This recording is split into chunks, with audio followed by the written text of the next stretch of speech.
The first champion of the FLW 2015 from Lake Toho, joining us, I think, via phone, JT Kenney. JT Kenney, everybody. JT. Now, you guys, that was a standing ovation, right?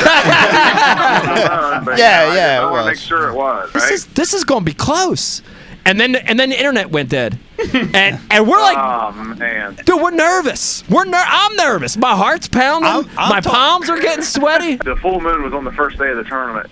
You know, I knew what those big Florida females spawn on. Yeah. You know, and I knew there was going to be a big spawn there, and I was like, dude, that's lining up. You know, that's lining up in my, you know, everybody credits me as a slipper and all this stuff, but you know, like, I know what they do when they're spawning too, and I was like, dude, that could be something.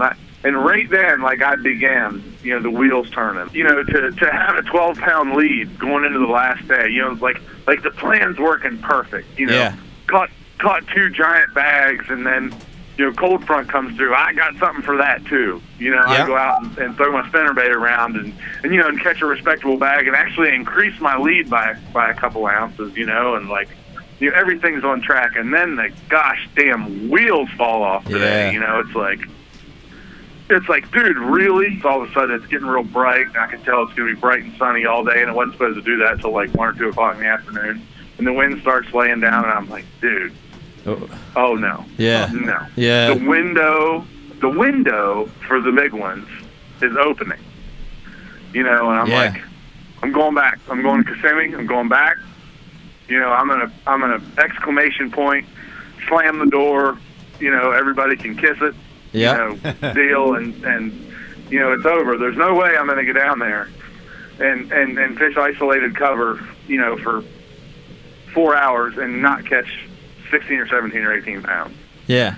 Well, you know, after about 3.5 hours of it, and I had missed. I actually got a lot of bites, but I kept missing them. And I mean, it was like, you know, I'm feeding them. Like, they got it. Like, they're swimming out through the arrowheads or through the pads, and I'm feeding them. Like the old Bobby Lane, you know, he gives them a couple strips of line before he sets the hook. I was actually doing that. Like, I always make fun of him for doing that. I was actually doing that. And I'd jerk, and it would just jerk right into the bottom of the arrowheads or whatever. I was like, oh, my God. I mean, it was just, like, you know, bad. And then finally, like, I had a 3.5-pounder on, and it got off, and I dropped the loudest F-bomb there ever was. On the third day, you totally switched. That's a hard thing to do. You switch lakes, you totally switch patterns, and you turned it to a defensive strategy, which is very interesting. I want you to talk a little bit more about that, because I feel like you won the event because of that third day. That was the day you won the tournament, in my opinion. And a lot of people were questioning that decision. Like, yes. You know, should you be defensively fishing or not? You know, and you did. And you did. And you won. Yeah, talk a little bit more about that change. Well, I mean, honestly, that is exactly what I did, because, you know, not like I said earlier, you know, I knew when there's a full moon in March on that Kissimmee chain, there's going to be a spawn. You know, I know what those big fish, you know, spawn around, and you know some little techniques about how to catch, you know, the big ones.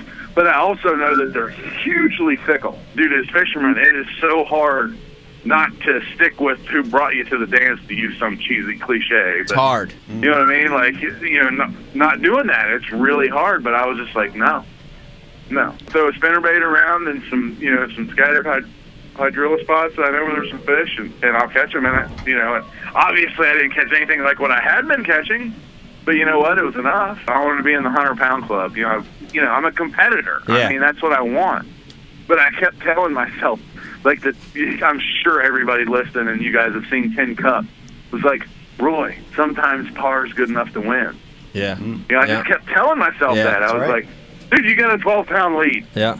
Par's good enough to win. Go catch some bass. Yeah. And it's a 4-day event. Make them catch you. Make them beat you. Yeah. And it's a 4-day event. It's a marathon. That's an area of dead current that the fish will set up in. I always like to cast upstream and bring it back down past that seam. The other place I'm going to fish is the eddy. And the eddy is actually the extreme calm spot behind that current break.